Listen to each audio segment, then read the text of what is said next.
ইট দেওয়া লাগছে খাই লাগছে হাতে দাম বলে গেছে আসসালামু আলাইকুম।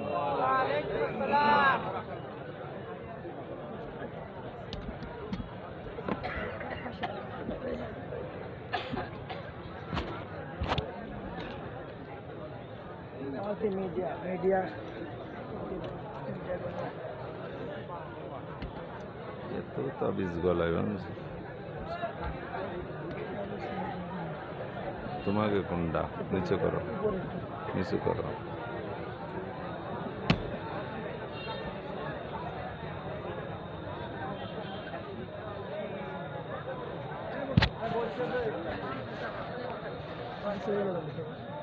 না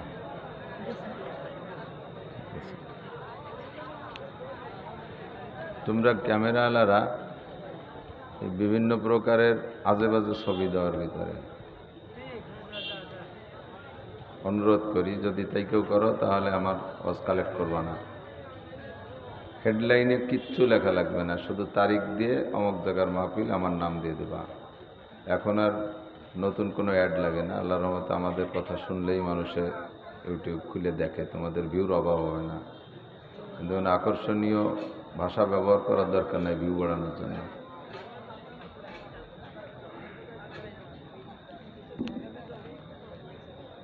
আলহামদুলিল্লাহ আলহামদুলিল্লাহ নাহমাদুহু ওয়া নাস্তাঈনুহু ওয়া নাস্তাগফিরুহু ওয়া নু'মিনু বিহি ওয়া নাতাওয়াক্কালু আলাইহি ওয়া না'উযু বিল্লাহি মিন শুরুরি আনফুসিনা ওয়া সাইয়্যাতি আ'মালিনা। من يهد الله فهو المهتد ومن يضلل فلن تجد له وليا مرشدا. ونشهد أن لا إله إلا الله وحده لا شريك له ونشهد أن سيدنا وسندنا وحبيبنا وطبيبنا وطبيب قلوبنا ومولانا محمدا عبد الله ورسوله صلى الله تعالى عليه وعلى آله وأصحابه وبارك وسلم تسليما كثيرا. أما بعد فأعوذ بالله من الشيطان الرجيم. بسم الله الرحمن الرحيم. لقد كان لكم في رسول الله أسوة حسنة. وقال تعالى وإنك لعلى خلق عظيم. وقال محمد رسول الله صلى الله عليه وسلم بعثت لأتمم مكارم الأخلاق.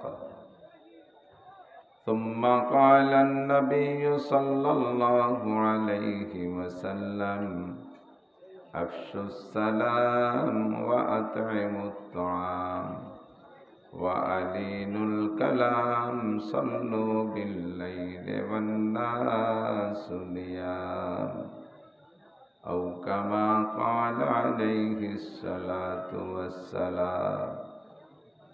سبحانك لا علم لنا إلا ما علمتنا إنك أنت العليم الحكيم. جزى الله عنا محمدا ما هو أهله.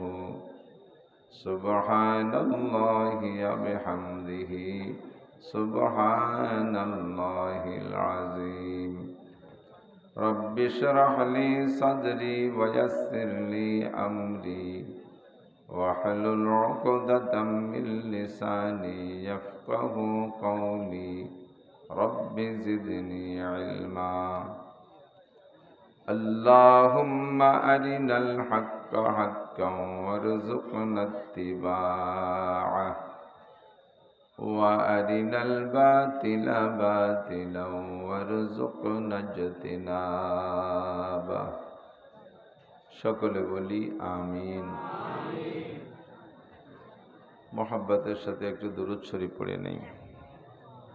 আল্লাহুম্মা সাল্লি আলা মুহাম্মাদিন ওয়া আলা আলি সাইয়্যিদিনা মুহাম্মাদিন ওয়া বারিক ওয়া সাল্লিম।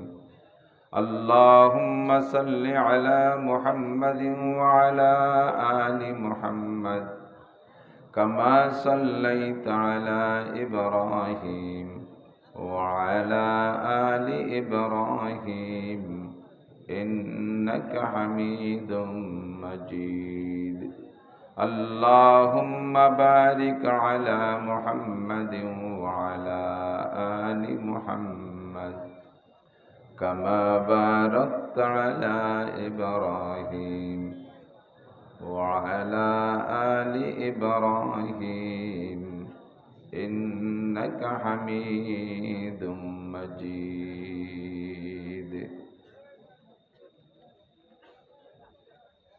ঐতিহ্যবাহী বলি ভদ্রদিয়া ইসলামী এতিমখানা ও মাদ্রাসার উদ্যোগে 19তম বার্ষিক ওয়াজ মাহফিল।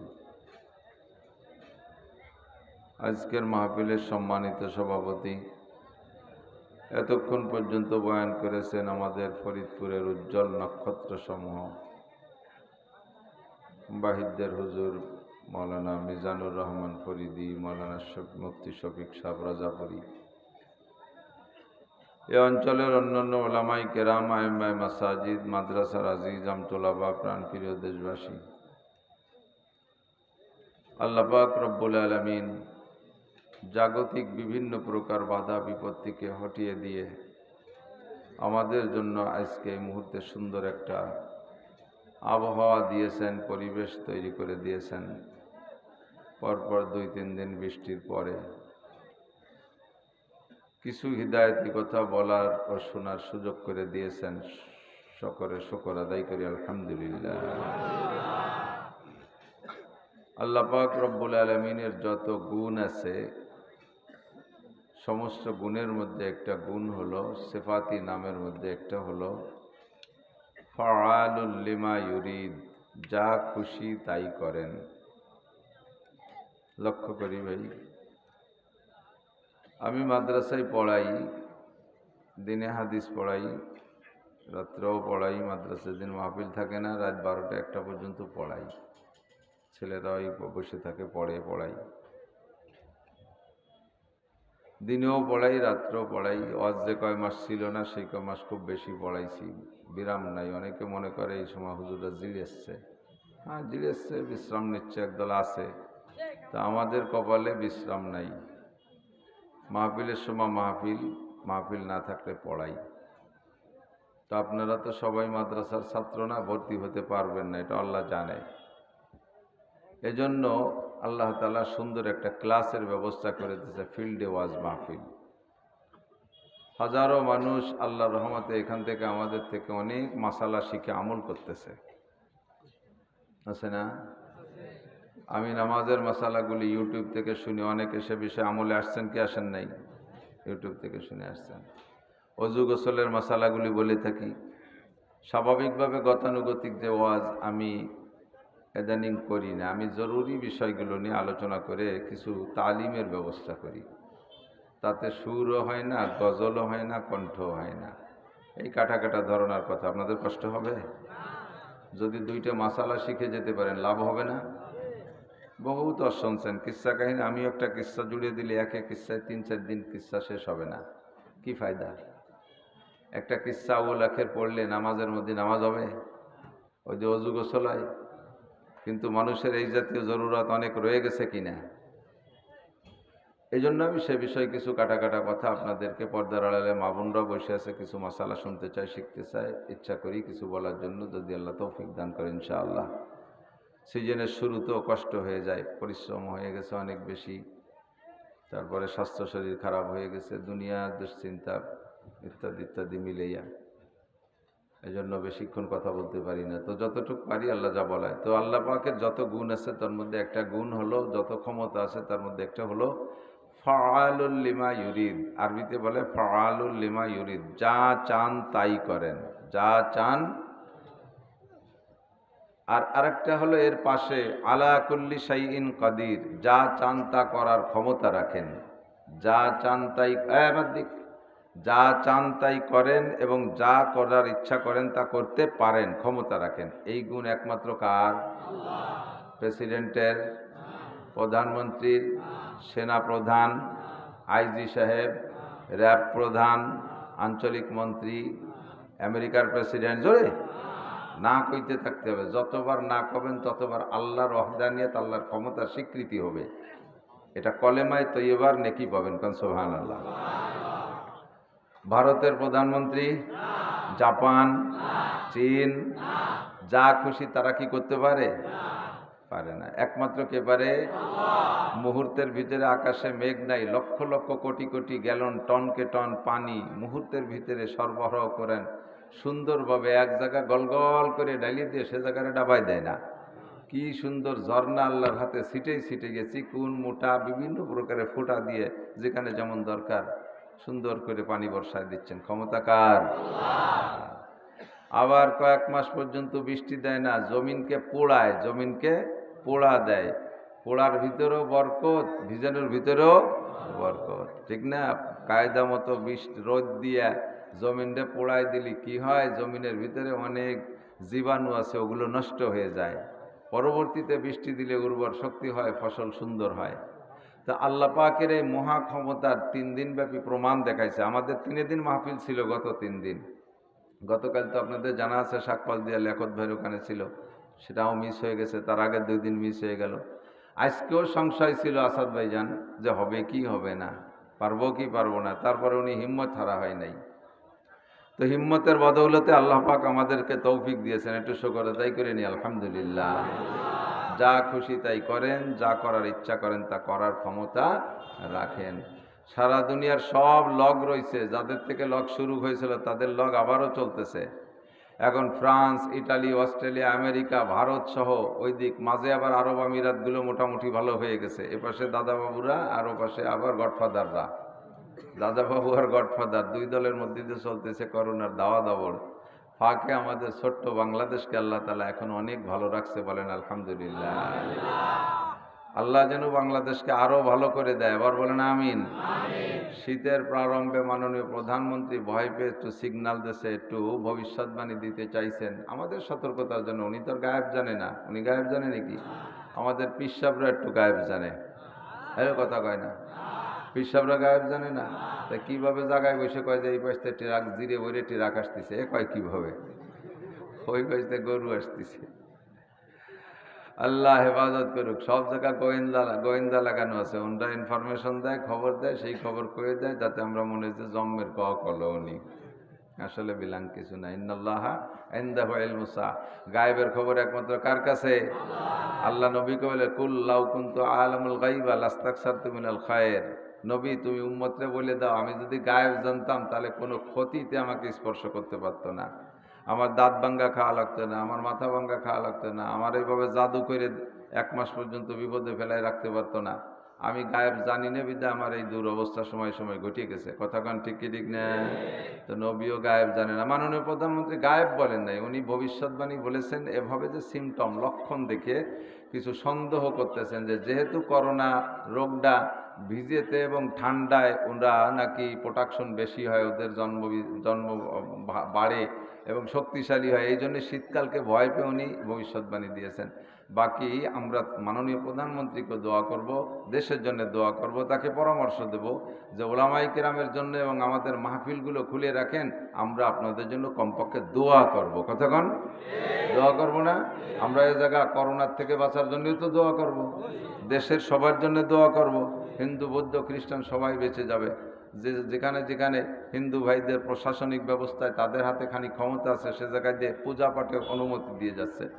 পূজার তালে তালে আমাকে একটু অনুমতি না দিয়ে পারতেছে না। তো পুজোর মণ্ডপে যদি করোনা না ঢোকে, তাহলে আল্লাহ বাসালি ওয়াজের মাহফিলে করোনা ঢুকবে, তাই না? তাহলে পূজার মণ্ডপে করোনা ঠেকলে কি ওয়াজের মাহফিলে ঠেকবে নাকি? এই কথাও বলবেন না। ইনশাআল্লাহ ওয়াজের মাহফিলের প্রতি কার রহমত? আল্লাহর রহমত। নাজালাত আলাইহিমুস সাকিনা গাশিয়াতুমুর রহমা, রহমতের ফেরেশতায় আমাদের বেষ্টন করে বসে আছে। তো যেই ফেরেশতাদের মাধ্যমে আল্লাহ তাআলা করোনা সহ বিভিন্ন প্রকার রোগ ব্যাধি আমাদের কাছে পৌঁছয় দেয়, ওই রহমতের ফেরেশতারা যদি পাহারা দেয়, তা কিভাবে দেয়? একজনের কাঁধের উপরে আর একজনের পা রেখে দাঁড়াতে থাকে, এভাবে হাতে হাত দিয়ে একেবারে আসমান পর্যন্ত আমাদের এই মাঠটাকে ঘেরাও করে ফেরেশতা দাঁড়িয়ে আছে। এখন সুবহানাল্লাহ। চতুর্দিক দিয়ে রহমতের ফেরেশতা বেষ্টন করে আছে। নাজালাত আলাইহিমুস সাকিনা, আপনাদের উপর এখন সাকিনা খাস রহমত নাজিল হতে তালে আছে। তা আমাদের বিশ্বাস যে রহমতের ভিতরে গজব ঢোকে, রহমতের মধ্যে গজব ঢোকে না, ঠিক না? অতএব মাহফিলগুলো এবং মসজিদগুলো মাদ্রাসাগুলো যদি খোলা থাকে, এর ওসিলায় বাংলাদেশে করোনা মুক্ত থাকবে, আর সেই সুবাদে অন্যরাও খাই বাঁচতে পারবে ইনশাআল্লাহ। কথা কন না কেন? দুনিয়ায় খাদ্য বাজেটায় মুসলমানের নামে, জোরে কন কাদের নামে? কাদের নামে? মুসলমানের নামে খাদ্য বাজেট হয়। হযরত উসমান রাদিয়াল্লাহু তাআলা, হযরত আলী রাদিয়াল্লাহু তাআলা, দুইজনের কিস্সা শোনাই। হযরত উসমানও তো প্রেসিডেন্ট ছিলেন, আর হযরত আলীও প্রেসিডেন্ট ছিলেন। আগে ছিলেন উসমান, লাস্টে ছিলেন আলী। প্রথম ছিলেন আবু বকর, তারপরে ওমর, তারপরে উসমান, তারপরে আলী। বলেন রাদিয়াল্লাহু আনহুম। এই চারজনের নাম আমরা পড়লাম। তো হযরত উসমান যখন খানা খাইতেন, বড় লোক মানুষ তো, উসমান খানা খাইতে বসলে দস্তারখানে 20-30 প্রকারের তরকারি নিয়ে বসতেন। তখন সাহাবায়ে কেরাম কেউ কেউ বলতেন যে হযরত আবু বকর কম খাইছেন, উমর কম খাইছেন, হুজুরও কম খাইছেন, আপনি তো এত খানা নিয়ে বসছেন কেন? তো হযরত উসমান বলেন, মিয়া, আল্লাহ পাক দুনিয়ায় যে আসমান থেকে খানা বরাদ্দ দেয়, খানা আসে কোন জায়গা থেকে? ওয়াফিস সামাই রিজকুকুম ওয়া মা তুআদুন। জোরে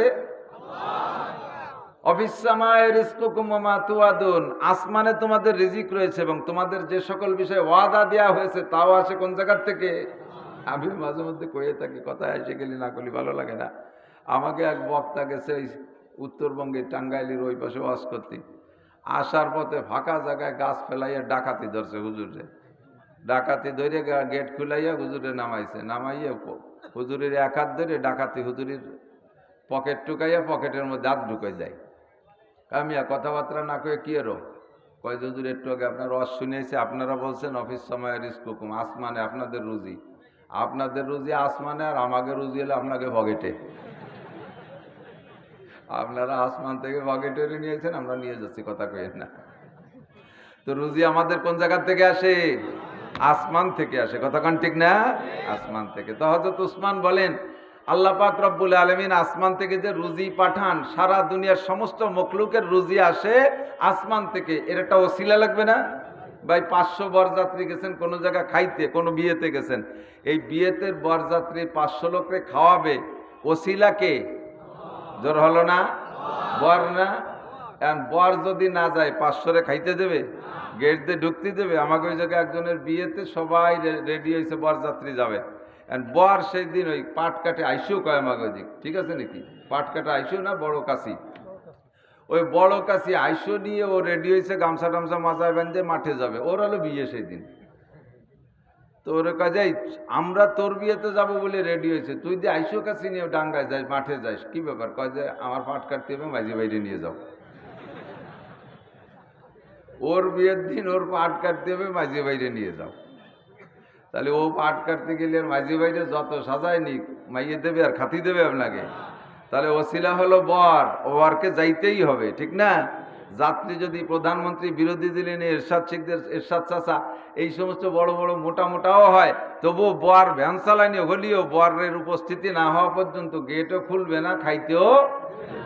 সারা দুনিয়ায় উসমান রাদিয়াল্লাহু তাআলা আনহু বলেন, আমেরিকার প্রেসিডেন্ট বলো, জাপানের প্রেসিডেন্ট বলো, চীনের প্রেসিডেন্ট বলো, ভারতের প্রধানমন্ত্রী, বাংলাদেশের প্রধানমন্ত্রী, প্রেসিডেন্ট বলো, বিশ্বের 350 দেশের যত প্রেসিডেন্ট প্রধানমন্ত্রী যাই আছে, যত কোটিপতি, শিল্পপতি, রাষ্ট্রপতি, ভগ্নিপতি, যত পতি আছে, সব পতিরা খায় আমাকে মোমেন মুসলমানদের ওসিলায়। আমরা বর, আমরা দুনিয়ায় কি? এখন তারা মোটারা যত বড়ই হোক না কেন, দুনিয়ায় যখন বর থাকবে না, পার্টির ভিতরে যখন বর থাকবে না, তখন যাত্রীদেরকে ওই জায়গায় বসতি দেওয়া হবে না। কাজেই দুনিয়া টিকে আছে মোমেন মুসলমানদের ওসিলায়, রুজি আসে আমাদের জন্য। তা আমরা না খাইয়ে থাকবো, আমরা 1-2 ভাগ দিয়ে খাবো, আর ওই দামড়া বদমায়েশের দল ওরা সোয়া পদের খাবে, এটা হতে পারে না। এই জন্য কামাই করছি, মোটা কামাই, আল্লাহ আমাদের ওসিলায় দেশে, আমি খাইয়ে থাকলে ওরা খাবে না, খাবে না। এই জন্য আমি 30 প্রকারে নিয়ে বসছি। যুক্তিসঙ্গত না? ঠিক আছে না? এবং নিয়ামত পাইলে বেশি খাইয়া, যাদেরকে আল্লাহ তাআলা তৌফিক দিয়েছে, লাখ লাখ কোটি কোটি টাকার মালিক, 50 বিঘা জমির মালিক, 2000 মণ পিএস রয়েছে সাঙ্গের উপরে, বাজারে 200 পিএস নিয়ে কোনাইতে সাইডে বসা ফুটি কিনে এটি এসে তুই দুনিয়ায়ও খালি নিয়ে আখেরাতও পাবি না। জন্মের ছুটু আছে না নাই? একেবারে আন্তর্জাতিক ছুটুও, পোড়া বেগুন ইচ্ছে ছুটুও। দুনিয়াও খাইলে না, আখেরাতও পাবা না। শেখ সাদি রহমাতুল্লাহ আলাইহি বলেন, নেকবাক তাকে খুর্দ কেস্ত, বদবাক তাকে মুর্দ হেস্ত। গুলিস্তায় আছে, নেকবাক ভালো করে জেনে নেন, নেকবাক তাকে খুর্দ কেস্ত, বদবাক তাকে মুর্দ হেস্ত। সৌভাগ্যশালী সে যে খাইলো এবং পরকালের জন্য কিছু রেখে গেল। আর বদবাক তাকে মুর্দ হেস্ত, আর কপাল পোড়া সে যে কিছু খাইলো না, জীবন ভরে কামাই করলো, ব্যাংকে রাখলো, জমির মধ্যে রাখলো, গোলা ভরে রাখলো, আর কিছু খাইলো না, ভালো একটা পোশাকও পরলো না, দামি একটা লুঙ্গিও পরে না। বাজারে যাইয়ে 150 টাকার লুঙ্গি কেনে, যাই একবার দোয়ার পরে মার কেটে গেলি, ওই ভরে দরজায় দাঁড়ায় থাকলি, ঘরের ভিতরে তাকালি আর ওনারে এক্সরে করা লাগে না, সব দেখা যায়, আর পর্যন্ত দেখা যায়। অথচ 200 বিঘা জমির মালিক আছে না নাই? খাবা পরবা কায়দা হতো। হযরত আলী রাদিয়াল্লাহু তাআলা আনহু আবার খাইতে বসলে উনি খাইতেন খুব কম। উনি যখন প্রেসিডেন্ট, তখন ইরাক তো একটা প্রদেশ, সে সময় ছিল মুসলিম কান্ট্রির ভিতরে ইরাক একটা প্রদেশ ছিল, ইরাক ইরান এগুলো প্রদেশ ছিল। তো প্রাদেশিক গভর্নর এক একজন ছিল। তো হযরত আলী এক এক প্রদেশে যাইতেন, কিছুদিন সেখানে কাটাইতেন, আবার চলে আসতেন। তো ইরাকে আসছে হযরত আলী রাদিয়াল্লাহু তাআলা আনহু। এখন ইরাকের গভর্নর উনি মনে মনে অপেক্ষা করতেছে, আজকে খলিফাতুল মুসলিমিন প্রেসিডেন্টের সাথে খানা খাবো, খলিফাতুল মুসলিমিন প্রেসিডেন্টের সাথে খানা খাবো। আল্লাহু আকবার। প্রেসিডেন্টের সাথে খানা তো প্রেসিডেন্টই খানা হবে। উসমানকে যেমন দেখেছি 30 আইটেম নিয়ে খাইতেন, আলীও এরকম খাবে। হযরত আলী রাদিয়াল্লাহু তাআলা আনহু যখন খাইতে বসছে, ওই গভর্নর উনি সাথে দস্তরখানে বসছে, হযরত আজকে আমি আপনার সাথে খানা খাবো। তো হযরত আলী রাদিয়াল্লাহু তাআলা ঠিক আছে, রেডি হও। তো আলীর খাদেম যিনি ছিলেন তাকে বললেন যে আমার খাবার ব্যবস্থা করো। তো এই একটা বাটির ভিতরে গলা বাটি পানি দিয়ে হযরত আলী রাদিয়াল্লাহু তাআলা নিজের ব্যাগের থেকে বেরোইয়া, নিজের ব্যাগের থেকে 4টে শুকনো রুটি বেরোইছে। যে 4টে শুধু রুটি শুকনো, তা ওই সৌদি আরবের থেকে শুকোই নিয়ে আসছে, সেই শুকনো রুটি চাবাতি মারি ব্যথা হবে, এই জন্য ভিজেই খাবে। একেবারে তাজা কাঁচা পানির মধ্যে 4 রুটি চুবইছে, ভিজেই দিছে। ভিজেই নরম হইলে ওখান থেকে 2 খান উঠে গভর্নরের দেশে আপনি খান, আর 2 খান আমি খাই। তো গভর্নর কান্দে দিছে, খলিফাতুল মুসলিমিন আপনার সাথে আজকে খাবো রাজকীয় খানা, 2 খান শুকনো রুটি, আর কিছু হবে না।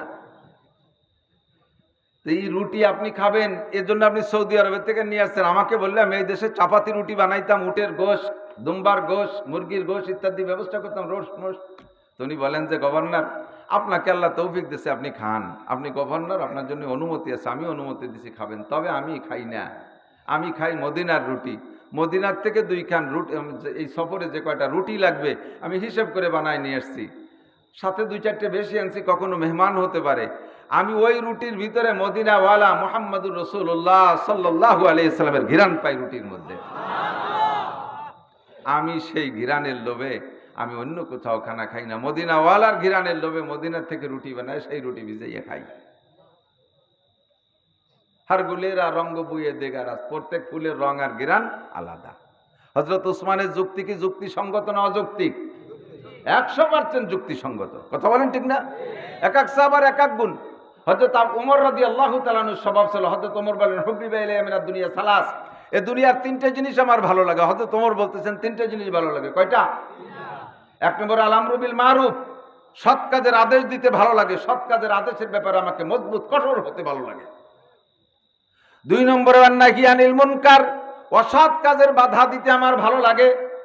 অসৎ কাজ আমি মোটে সহ্য করতে পারি না, সৎ কাজের বাধা দিতে বিন্দু মাত্র আমি ভয় পাই না, দ্বিধাবোধ করি না। আমার তিনটে গুণের মধ্যে রসুলে পাকের সামনে দাঁড়িয়ে বলতেছেন হুজুর আমার তিনটে জিনিস ভালো লাগে। এক নম্বরে সৎ কাজের আদেশ, দুই নম্বরে অসৎ কাজের নিষেধ, তিন নম্বরে আসসাবুল খাল, পুরান কাপড় পরতে ভালো লাগে। প্রেসিডেন্ট হইয়া পুরাতন কাপড়, ছিঁড়া ফাটা কাপড় পরতে ভালো লাগে। বলেছি কখনো শুনে থাকবেন, মসজিদে নববীর ইমাম হযরত ওমর ইবনে খাত্তাব রাদিয়াল্লাহু তাআলা আনহু, খলিফাতুল মুসলিমিন, প্রেসিডেন্ট হযরত ওমর রাদিয়াল্লাহু তাআলা আনহু বয়ান করতেছেন, ইয়া আইয়ুহান নাস আনসিফু তুনসাফু, হে জনগণ ইনসাফ করো, ন্যায় বিচার করো, ন্যায় বিচার করো, তাহলে আল্লাহর কাছ থেকে ন্যায় বিচার পাবা। আমার দিক পরিবারস্থ যারা আছেন, পরিবারের জিম্মাদার নেতারা, পরিবারের সদস্যদের ভিতরে ন্যায় বিচার করেন। কথা কইতে গেলে লম্বা হয়ে যাবে, শ্বাসের স্বাস্থ্যের সাথে পারি না, শ্বাসকষ্ট লাগতেছে। জেহেন ভালো না, জেহেন মুনতাসির। পরিবারের সদস্যদের ভিতরে বেইনসাফি করবেন না। আব্বারা অনেক আছেন মারা যাওয়ার আগে জাগা জমির ভিতরে বেইনসাফি করে যায়। যেই ছেলে মেয়েটাকে ভালোবাসে তাকে বড় বড় ভালো ভালো দাগ তার নামে স্টাম্পে সই করে যায়, যেটার সাথে একটু সম্পর্ক খারাপ তাকে বঞ্চিত করে যায়, অথবা নর্মাল জমি তার নামে দিয়ে যায়। ঘরবাড়ির ভিতরে এমন পার্সিয়ালিটি করে, ছেলেদেরকে সব লিখে দিয়ে যায়, মেয়েদেরকে বঞ্চিত করে যায়। ভালো করে মনে রাখেন, আপনি ন্যায় বিচার করেন, আপনি জুলুম করেছেন, অত্যাচার করেছেন। মেম্বার সাহেব নিজের এলাকায় খবর রাখে, কোন এলাকায় ভোট বেশি দিচ্ছে, সেই এলাকার রাস্তাঘাটগুলো সুন্দর করে, বাড়ি বাড়ি প্রাইভেট রাস্তা পর্যন্ত দিয়ে দিচ্ছে। যে পাশের মানুষরা ভোট দেয় না তাদের জন্য কোনো বরাদ্দ নাই। চেয়ারম্যান সাহেব খবর রাখে কোন এলাকার মানুষ, কোন ওয়ার্ডের মানুষ ভোট বেশি দিয়েছে, তাদের রাস্তাঘাট, ঘর দূর, টিবল যা আছে সব দেয়, করোনা মরুনা সব অনুদান তাদের ভিতরে। যে সেন্টার থেকে ভোট পায় নাই সেই এলাকার জন্য কোনো বরাদ্দ নাই। ভালো করে মনে রাখেন, লা তাজলিমুনা ওয়া লা তুজলামুন, জুলুম করো না, জুলুমের ভিতরে পড়বে না। হযরত ওমর ইবনে খাত্তাব রাদিয়াল্লাহু তাআলা আনহু মসজিদে নববীতে ওই দিন ওনার সামনে গভর্নররা এসেছে। আল্লাহু আকবার। ওই দিন উনি বয়ান করতেছেন, গভর্নররা আসার আগের জুমায় বয়ানের ভিতরে বলতেছেন, হে জনগণ ইনসাফ বাস্তবায়ন করো, ন্যায় বিচার করো, অন্যায় করো না, জুলুম করো না। এমন করে বয়ান করার ভিতর দিয়া একজন সাহাবা মাঝখানে দাঁড়িয়ে বললেন, খলিফাতুল মুসলিমিন আপনি চুপ থাকেন, আপনার মুখে এই ভাষা শোভা পায় না। হযরত ওমর ইবনে খাত্তাবের সামনে দাঁড়িয়ে কথা বলার মতো মানুষ জগতে ছিল না। আজও পর্যন্ত মসজিদে নববীতে একটা গেট আছে, গেটটার নাম বাবে ওমর। হাজী সাহেব যারা গেছেন তারা সাক্ষী দিবেন। মসজিদে নববীর পাশে একটা গেট আছে, চতুর্দিক দিয়ে অনেক গেট, একটা গেটের উপরে লেখা বাবে ওমর। বর্ণনা করা হয় ওই ওমর নামটা ওই জায়গা দেখলে শয়তান দূরের থেকে ওই ওমর শব্দটা ওখানে লেখা দেইকা এফিরুস শয়তান ওয়াজরুতু জুরাতান, শয়তান বাই ছাড়তে ছাড়তে পাত্তি বলায়। এই নামের ভিতরে এমন একটা হিট আর এমন একটা পাওয়ার, ওই ব্যক্তির সামনে দাঁড়িয়ে কথা বলার মতো কোনো মানুষ নাই। আল্লাহু আকবার। ইটালির থেকে দল আসছে, ইটালির থেকে সরকারিভাবে একটা টিম আসছে, খবর পাইছে যে হযরত ওমরের জামানায় এমন ইনসাফ বাস্তবায়ন হয়েছে। আল্লাহু আকবার। এই হযরত ওমরকে পরীক্ষা করার জন্য সরকারিভাবে গোয়েন্দা একটা টিম আসছে। সরকারি এই টিমটা আসছে হযরত ওমরকে দেখতে। প্রেসিডেন্টের রাজভবন কেমন, তার সিংহাসন কেমন, তার রাজপ্রাসাদ কেমন, তার পোশাক কেমন, তার ভাব গাম্ভীর্য কেমন, যার হুকুমে এমন করে উঠা বসা করে। সারাটা গোটা বিশ্বের 3 ভাগের 2 ভাগ রাষ্ট্র একটা লোক জায়গায় বসে শাসন করে। দেখি লোকটার ভাব গাম্ভীর্য, তার পোশাক, তার শাহানশাহী হালাত কেমন, এইটা দেখার জন্য আসছে রাষ্ট্রীয় টিম আসছে। এই রাষ্ট্রীয় টিম আইসা এবার খুঁজতেছে প্রেসিডেন্টের রাজভবন কোথায়। উনার রাজপ্রাসাদ কোথায়? যার কাছে জিজ্ঞেস করি কেউ উনার রাজপ্রাসাদ দেখাইতে পারে না। এইটা উনার বাড়ি, ছোট্ট মোট্ট একটা বাড়ি। উনার সংসদ ভবন কই? দেখাইতেছে মসজিদে নবাবী সংসদ ভবন। আল্লাহু আকবার। মসজিদে নবাবী তার সংসদ ভবন। এখন প্রেসিডেন্ট কোথায় আছে? বাড়ি খবর নেছে, প্রেসিডেন্ট বাড়ি নাই। সংসদ ভবনে খবর নেছে, প্রেসিডেন্ট সংসদে নাই। তাহলে ওমর ইবনে খাত্তাব কোন জায়গায়? এবার লোকের মাধ্যমে জানতে পারলেন, বাড়ির কাছে যে জানতে পারলেন যে এই দিক তো গেল, লোকটা একটা গামছা ঘাড়ে দিয়ে, গায়ে কিছু নাই, খালি গায়ে। যাইতে যাইতে এবার সেই লোক রাহবারি করে নিয়ে গেছে। যাইয়ে দেখে মসজিদে নববী, মদিনার পাশ দিয়ে অনেক খেজুর বাগান এখনো পর্যন্ত আছে। ওই খেজুর বাগান এলাকায় উনি গেছেন। খেজুরের বাগানের ভিতরে যাইয়া ধুলোবালির মধ্যে একটা গামছা বিছাইয়া, আল্লাহর বান্দা, মাথায় বড় বাবরি চুল, এত বড় ঝাঁকড়া দাড়ি, পরনে শুধু পাজামা বা লুঙ্গি, গায়ে একটা গেঞ্জি বা ফতুয়া, হাতটা মাথার নিচে দিয়ে ধুলোবালির মধ্যে শুয়ে আছে, নাক ডাইকা ঘুমাচ্ছে, আশেপাশে কোনো মানুষ নাই। আল্লাহু আকবার। টিম যায়, টিমকে নিয়ে গেছে। দূর থেকে যিনি রাহবারি করতেছে উনি বলেন, ওই যে খলিফাতুল মুসলিমিন শুয়া। ওরা কয়, এ কেমন খলিফাতুল মুসলিমিন? ধুলোবালির মধ্যে, মাটির মধ্যে শুয়ে থাকে তো পাগল। ওদিকে মাথার চুল আর দাড়ি দিয়ে ঘুমাইতে যে গড়াগড়ি করতে করতে চুল দাড়ি দিয়ে সত্যি পাগলের মতো হয়ে গেছে। গড়াইতে গড়াইতে গায়ে মাটিও মাখায় গেছে। এটাকে প্রেসিডেন্ট খলিফাতুল মুসলিমিন না, এটা একটা পাগল। এনাদের এই মৌখিক কথা শুনিয়ে হযরত ওমরের ঘুম ভেঙে গেছে। হযরত ওমর ওই মাটির মধ্যে থেকে উইঠা মুড়াইয়া এরকম ঝাঁকি দিয়ে এরকম তাকাইছে ওদের দিক। যে কয়জন আসছিল হযরত ওমরের চেহারা দেইখা প্রত্যেকের অনাসে পেশাব আইসা গেছে ভয়তে। যার কোনো পাহারা লাগে না, বডিগার্ড লাগে না, সিকিউরিটি লাগে না, কোনো গার্ড লাগে না, এমনিতেই আল্লাহর রহমতে সে এমন করে চলতে পারে। তার ভিতরে আল্লাহ তাআলা এমন একটা রোব আর ভাব আর গাম্ভীর্য দিয়েছে, যা দেখলে বড় বড় সেনা প্রধান পর্যন্ত কেঁপে যায়, রাজাধিরাজ কেঁপে যায়, প্রেসিডেন্টরা পর্যন্ত কেঁপে যায়। হযরত ওমর রাদিয়াল্লাহু তাআলা নূর সামনে দাঁড়িয়ে কথা বলার কোনো মানুষ ছিল না। মসজিদে নববীতে দাঁড়ায় বয়ান করতেছে। লোক একজন দাঁড়ায়, কয়, ওমর, আপনার মুখে ইনসাফের বক্তৃতা শোভা পায় না। হযরত ওমর বলতেছে, হ্যাঁ তুমি কে? আমার মুখে ইনসাফের বক্তৃতা শোভা পায় না? বর্তমান বিশ্বে কার মুখে ইনসাফের বক্তৃতা শোভা পায়? আমার মুখে কেন শোভা পায় না? বলি হযরত ওমর তাকে ধমক দিয়েছে। চেহারাটা লাল হয়ে গেছে, গলা ফুলে গেছে, কেমন যেন তাকে ধরেই ছিঁড়ে ফেলে। ইতিমধ্যে আব্দুল্লাহ ইবনে ওমর রাদিয়াল্লাহু তাআলা আনহু, ওমরের ছেলে আব্দুল্লাহ পাশে দাঁড়িয়ে বলতেছেন, আব্বা জান, ধমক দিয়ে কথা বলবেন না। লোকটার কাছে নিশ্চয়ই উপযুক্ত অভিযোগ আছে। হযরত আব্দুল্লাহ টের পাইছে নিশ্চয়ই উপযুক্ত অভিযোগ আছে। যেই অভিযোগের বিনিময়, অভিযোগের পর ভর করে আপনার পর অভিযোগ করেছে, তার কাছ থেকে আগে অভিযোগ শোনেন। যদি তার অভিযোগ লিগ্যাল হয় তাহলে তাকে জবাব দিতে হবে, আর যদি জবাব দিতে না পারেন তাহলে তাকে কথা বলতে দিতে হবে। আপনি প্রেসিডেন্ট হলে এই মজলিসে দাঁড়িয়ে ক্ষমা চেয়ে নিতে হবে। কথা বলেন ঠিক কি ঠিক না? হযরত ওমর এই আব্দুল্লাহর মুখের কথা শুনে চাইবা গেছে, কয়, বাবা, আমি তো রাগ সামলাইতে পারতেছি না, জবাব দিয়ে কথা বলার আমার কায়দা নাই। তুমি জিজ্ঞেস করো লোকটার কাছে অভিযোগ কি। ওই লোকটা হযরত আব্দুল্লাহ জানে, টের পাইছে কোন কারণে অভিযোগ করছে। তারপরও বাপকে শোনানোর জন্য জিজ্ঞেস করছে, ভাই, তুমি আমার আব্বার বিরুদ্ধে অভিযোগ করলে, আব্বাকে ইনসাফের বক্তৃতা থেকে ঠেকাইলা, তোমার অভিযোগ কি? লোকটা কয়, আব্দুল্লাহ, গত শুক্রবারে তোমার আব্বা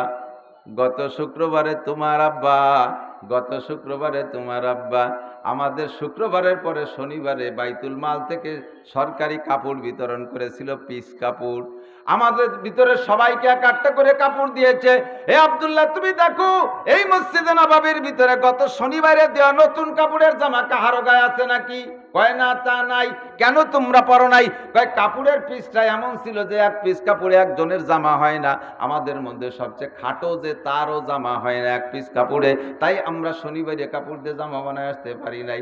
অথচ সেই শনিবারে কাপড় দিয়ে তোমার আব্বার গায়ে জামা দেখতেছি। উনি আমাদের মধ্যে সব চাইতে লম্বা, নিশ্চয়ই ওনার এক পিস কাপড়ে জামা হয় নাই, অবশ্যই উনি 2 পিস কাপড় দিয়ে জামা বানাইছে। নিজে 2 পিস কাপড় বাইতুল মাল থেকে নিয়ে জামা বানাইয়া আমাদেরকে 1 পিস করে কাপড় দিল, আমরা জামা বানাইতে পারলাম না। আবার উনি ইনসাফের বক্তৃতা দেয়। বলো আব্দুল্লাহ, তোমার আব্বার মুখে ইনসাফের বক্তৃতা শোভা পায় নাকি? হযরত আব্দুল্লাহ বলেন, আব্বা জান, লোকটার অভিযোগ লিগ্যাল। আপনি 2 পিস কাপড় দিয়ে জামা বানাইছেন, কেউ না জানলেও আমি জানি। জামায় প্রমাণ করে 2 পিস কাপড় ছাড়া আপনার জামা হয় নাই, আর আমি আব্দুল্লাহ সাক্ষী আপনি 2 পিস কাপড় দিয়ে জামা বানাইছেন। নিজে 2 পিস দিয়ে কেন সবাই 1 পিস দিয়ে আবার ইনসাফের বক্তৃতা দেন, জবাব দেন। আল্লাহু আকবার। खुदनते जो राह पर गए रू के हादी बन गए, क्या नजर थी जिसने मर्दू को मसीहा कर दिया। যে মাটি যত শক্ত দোস্ত, বিলের আটাইলে মাটি, বিল অঞ্চলে আটাইলে মাটি আছে, বৃষ্টি না নামলে, অনেকদিন বৃষ্টি না নামলে জম্মের শক্ত হয়ে যায়, আবার বৃষ্টি নামলে দেখবেন ওই আটাইলে মাটি সবচাইতে আগে গলে মোম হয়ে যায়। কতক্ষণ টিকিটিং না, সবচেয়ে নরম হয়। আর বালি এমনি উঠতে তালে থাকে, যত রোদ হয় তত বালি ঢিলে হয়, আর উঠতে তালে থাকে। বৃষ্টি নামার সঙ্গে সঙ্গে বালি জমে শক্ত হয়ে যায়, আর আটাইলে মাটি গলে নরম হয়ে যায়। স্বাভাবিকভাবে যাদেরকে একটু নরম নরম দেখেন ওরা কিন্তু বেকায়দা গরম। আর যে সকল মানুষগুলো সামাজিকভাবে বেশি শক্ত, কোরআন হাদিসের বয়ান যদি তার অন্তরের মধ্যে একবার ঢুইকা যায়, মোমের চাইতে গইলা যায়। হযরত ওমর এই বক্তৃতা শুই না কানতে তালে আছে, ফুপায় কান্দে, জবাব দিতে পারে না। আব্দুল্লাহকে বলে, বাবা আমার পক্ষ থেকে তুমি জবাব দিয়ে দাও। হযরত আব্দুল্লাহ জবাব দিচ্ছে, ও ভাই, আল্লাহর কসম আমার আব্বা 2 পিস কাপড় দিয়ে জামা বানাইছে, তোমার অভিযোগ সত্য। তবে বাইরে আল্লাহর আবার কসমকে বলি, আমার আব্বা বাইতুল মাল থেকে নিজে একা 2 পিস কাপড় নেয় নাই। গত শুক্রবার আব্বা যখন জুমার নামাজ পড়াইতে আসছিলেন এই রাষ্ট্রীয় মসজিদে, দেশের সর্বশ্রেষ্ঠ মসজিদ, মসজিদে নববীর খতিব আমার আব্বা, 2/3 পৃথিবীর প্রেসিডেন্ট, গত জুমার নামাজ পড়াইছিলেন। আমার আব্বার গায়ের জামাটা কেমন ছিল? কয়, তোমার আব্বার গায়ের জামাটা ছিল ছিঁড়া, 7 থেকে 8টা তালি ছিল আমি দেখেছি তোমার আব্বার জামার গায়ে। আমি নিজেই সিদ্ধান্ত নিয়েছি প্রেসিডেন্টের আগামী শুক্রবারের আগে একটা জামা বানাই দেব, কিন্তু আমি সময় সুযোগ পাই নাই, তাই বানাই দিতে পারি নাই। তবে এখন সিদ্ধান্ত আজকে পাল্টাই দিছি, তোমার আব্বারে জামা বানাই দেব না, কারণ নিজেই নতুন জামা গায়ে দিয়ে আসছে। আব্দুল্লাহ বলে, ভাইরে আমার আব্বার গায়ের ছিঁড়া জামা দেখে তোমার মধ্যে যদি এমন একটা হিট করতে পারে, তাহলে আমি তার সন্তান, আমার মধ্যে কেমন লাগতে পারে? আমার আব্বার গায়ে ছিঁড়া জামা, আমি আজকে জানি বিভিন্ন দেশ থেকে গভর্নররা আসবে জুমার নামাজ পড়তে আমার আব্বার পিছনে। এই দেখো গভর্নররা সামনে, আমার আব্বা তাদের উদ্দেশ্যে ইনসাফের বক্তৃতা দিচ্ছে। ও ভাই রে, আমার আব্বার গায়ে ছিঁড়া জামা গায়ে দিয়ে গভর্নরদের দামি দামি জামার সামনে জুমার নামাজ পড়াবে, আমি এটা মেনে নিতে পারছিলাম না।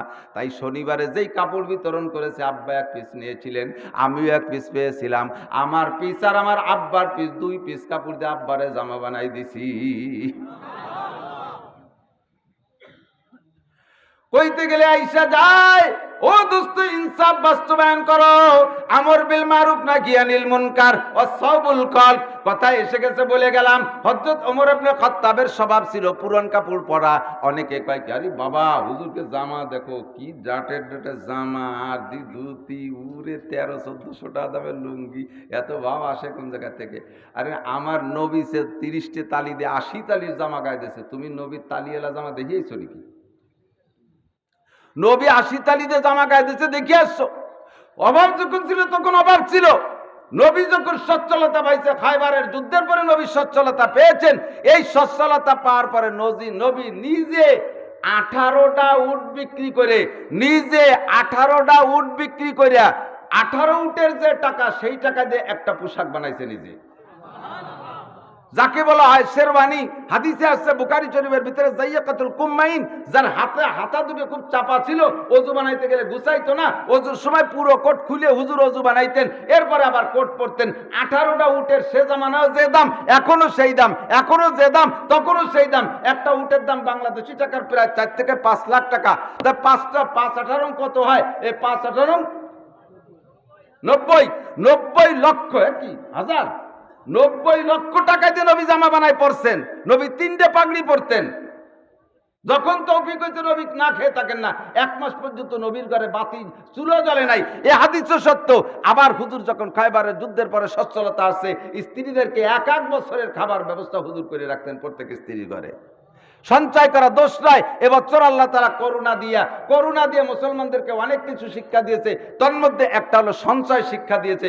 অনেকে আছে ডেলি কামাই করে ডেলি খরচ করে, ডেলি কামাই করে ডেলি খরচ করে। বিশেষ করে রাজমিস্ত্রি যারা আছে, ওরা যদি পরপর 5-7 দিন কামাই করে, পরে 2 দিন গ্যাপ দেবে। আপনাদের এদিক আছেন কি আমি জানি না, আমাকে ওই দিক, ওই কয়দিনের টাকা না হুরলি পরের দিন কাজে যায় না। ঘরের মধ্যে শুয়ে শুয়ে ফেসবুক আর ইউটিউব দেখবে, ফোন করলি আর হয়েছে, আগা হয়েছে। এ যে কি বেকায়দা, আমি মানে কাজ করাতে করতে হাবাই গেছি। ও মিয়া, যখন তোমার এই যে করোনা এসে সব লকডাউন করে দিচ্ছে, দালান কোটা বিল্ডিং কাজ কাম সব বন্ধ হয়ে গেছে, এখন তুমি বলছো যে তোমার সঞ্চয়ের দরকার ছিল কি ছিল না? কথা বলেন ঠিক না? পিপিলিকায়ও সঞ্চয় করে, ইন্দুরিও সঞ্চয় করে, বস্তার তলা খুলিয়ে নিয়ে তল দিয়ে আন্ডারগ্রাউন্ডে বাংকার খুশি ওর মধ্যে জমা করে রাখে, সারা বছর কি খাবে? ঠিক না? সঞ্চয় শিক্ষা দিচ্ছে করোনা, এবার সঞ্চয় শিক্ষা দিচ্ছে। সবাই একটু হাতে গুছাই করে রাখেন যাতে পরের কাছে মোনাজাত পাতা না লাগে। নবী পাক স্ত্রীদেরকে এক এক বছরের খাবার দিয়ে দিতেন প্রত্যেকের ঘরে। 11 জন স্ত্রী হুজুরের উপস্থিতি ছিলেন, একসাথে ছিলেন 9 জন, 9 জনের ঘরে এক এক বছরের খাবার দিয়ে দিতেন। সুবহানাল্লাহ। বলবো শেষমেশ এরপরে আল্লাহু আকবার। করোনায় আর একটা শিক্ষা দিয়েছে, আইসে গেলে যখন করোনার সাথে যে কটা আছে একটু কয়ে যায়, কবে নাকি কষ্ট হচ্ছে। করোনায় আর একটা জিনিস শিক্ষা দিয়েছে, আগে মসজিদে নামাজ পড়তে গেলে দেখা যেত একজনে যদি কাশ দেয়, একজন একটা কাজ দিয়েছে, খক খক করে দূরে কাজ দিয়েছে, ওই কাজ শুনে বইরে মসজিদে সবাই একটা কাজ দেয়। ঠিক না? কাজ তো কি কাজ তো না, শিয়ালের মতো। রাতের বেলা শিয়াল যদি কোনো বাগানে একটা ডাকি ওঠে, ওই এলাকায় যত শিয়াল আছে যে যে জায়গায়, সব জায়গাতে শেষে সংকেত দেয় যে আমি অমুক সেক্টরে আছি, আমি অমুক চৌরাস্তায় আছি, আমি এই জায়গায় ডিউটিতে আছি, অমুকের মুরগির ঘর সামনে করে বসে আছি, দোয়া করতেছি, কখন খোলে। এইভাবে সবাই সাড়া দেয়। তাই এক শিয়াল ডাকলে সারা দেশে শিয়াল যেমন ডাকে, মসজিদে একজনে কাশ দিলি সবাই কাশতো। আল্লাহর রহমতে এবার মসজিদে কেউ কাশে না। কাশে করোনার সাথে গিয়ে খেয়ে ফেলে দিছে। যত কাশ আসুক, কাশের পরিবর্তে ওই পাশে কিছু ছাড়িয়ে দেবে তা ভালো, তবু কাশবে না। ঠিক কি ঠিক না? তাহলে নামাজটা সুন্দর হয়েছে, কথাকার নামাজটা আইসে গেছে। মাসালাটা বলে যাই, প্রয়োজন পরিমাণ যেই কাজটাকে আপনি ঠেকায় রাখতে পারেন, যেই কাজটারে আপনি নামাজের মধ্যে ঠেকায় রাখতে পারেন, চেপে রাখতে পারেন, ওই কাজটা হালকা প্রয়োজন, ওই কাজটাকে আপনি মেরে দিলেন, তাতে বলে আমলে কাসির আপনার নামাজ নষ্ট হয়ে যায়। অনেকে আছে মসজিদের মধ্যে নামাজ পড়তেছে, বাইরের থেকে একজন ডাক্তার রাখতেছে, মেবাই আইছো নাকি? হ্যাঁ মেবাই আছো নাকি? মেবাই মসজিদে আছো নাকি? আর মেবাই তো নামাজে দাঁড়ানো, মেবাই তো আর কথা কথি পারতেছে না। মেবাইকে তোমার নামাজ গেছে, তার সাথে ডাকে সাড়া দেওয়াই ভালো ছিল। এইরকম মেবাই আছে না নাই? এই যে মশালাটা কইলাম না, 1 লক্ষ বছর গান গজল দিয়ে ওয়াজ করার চাইতে বেশি দামি। এই সমস্যায় অনেকে ভুগি কি ভুগি না? মারা নামাজ পড়তেছে ঘরের মধ্যে, বাইরে বাচ্চা ডাকাডাকি করতেছে, মা ওই জায়গাতে নামাজের মধ্যে সংকেত দেয়, ওরা বুঝাচ্ছে যে আমি নামাজ আছি। এই যে কাশি দিয়ে তারা সংকেত দিলেন, আপনার নামাজ শেষ। যদি এমার্জেন্সি হয় যা বাচ্চা বেকায়দায় পড়ে গেছে, তখন তো আপনার নামাজ ছাড়িয়ে দিয়ে যে তারা ঠেকানো জরুরি, এটা ভিন্ন মাসালা। কিন্তু এই নামাজের মধ্যে যে অপ্রয়োজনীয় কাজ আর হুঙ্কার দিয়ে আপনি নামাজ সংকেত দিচ্ছেন, এতে আপনার নামাজ বাতিল। তো করোনা আমাদেরকে শিক্ষাটা দিয়েছে, বছর কাশাকাশি কমিয়ে গেছে, ফিরে আবার একটু উন্মুক্ত করে দিচ্ছে, আবার কাজ শুরু হয়েছে। কম কাইছো, আবার করোনা আসছে নেই, কাশাবাদ দিও। আল্লাহ আল্লাহ, শরীরে চলে যাই খালি। তো পুরান কাপড় পরা এক এক সাহাবার এক এক স্বভাব, বলছি না হারগুলেরা রঙ্গ বইয়ে দেগারাজ পুরান কাপড় বলা হয়তো তোমার স্বভাব। দামি পোশাক। নবী যখন এই 18টা উট বিক্রি করে পোশাক বানাইছে, এই খবর শুনে নাজ্জাশী 30টা উট বিক্রি করে নবীকে পোশাক বানাই দিছে। যে নবী তো দামি পোশাক পরে, তাহলে এটা বানাই দেই। তাহলে 5-30 সঙ্গে 1.5 কোটি টাকা দিয়ে নবীকে পোশাক বানাই দিছে। কোন সুবহানাল্লাহ। এই নবী তা পড়ছেন জাইয়াকাতুল কুম্মাইন শেরওয়ানি, দামি সেই জামানার আমলে যেটা ছিল সেইটা। হযরত ওমর ছেঁড়া কাপড় পরতেন, উসমান দামি কাপড় পরতেন, দামি খানা খাইতেন, হযরত আলী রাদিয়াল্লাহু আনহু অভাবের ভিতরে কাটাইতেন আর নরমাল খানা খাইতেন। হারগুলেরা রঙ্গ বইয়ে দেয়, এই সমস্ত স্বভাব অর্জন করেছেন, সবটা গুণ আমার নবীর মধ্যে ছিল। কথা বলেন ঠিক ঠিক না? আল্লাহ পাক বলেন, লাকাদ কানা লাকুম ফি রাসূলিল্লাহি উসওয়াতুন হাসানাহ। হে দুনিয়ার মানুষ, ভালো করে জেনে নাও, আদর্শ হিসেবে মানবা, আদর্শ মানুষ হিসেবে, নেতা হিসেবে মাইনা তার আদর্শকে বাস্তবায়ন করবা, এমন কোন মানুষ নবীর পরে দুনিয়ায় আর আমি পাঠাই নাই। আদর্শের গুরু হিসেবে আখেরি গুরু মুহাম্মাদুর রাসূলুল্লাহ সাল্লাল্লাহু আলাইহি ওয়াসাল্লাম। কথা বলেন ঠিক কি ঠিক না?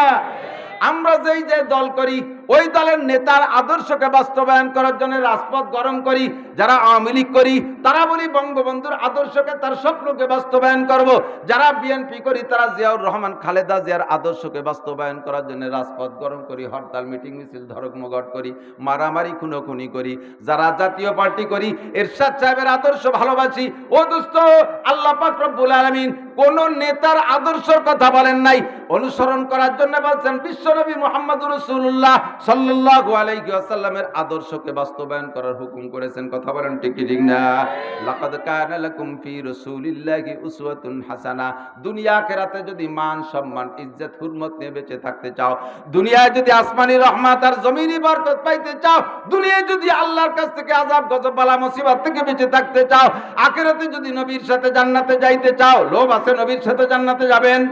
আমার নবী বলেন আমার সাথে জান্নাতে যদি যাইতে চাও আমার আদর্শকে বাস্তবায়ন করো। নবী বলেন মান আহাব্বা সুন্নতি ফাকাদ আহাব্বানি ওয়া মান আহাব্বানি কানা মাই ফিল জান্নাহ। ওই চার সাহাবা আমার আদর্শকে বাস্তবায়ন করেছে, ১৬ লক্ষ সাহাবা আমার আদর্শকে বাস্তবায়ন করেছে, আমার সঙ্গে ১৬ লক্ষ সাহাবা হাসতে হাসতে জান্নাতে যাবে। জোরে কোন সুবহানাল্লাহ।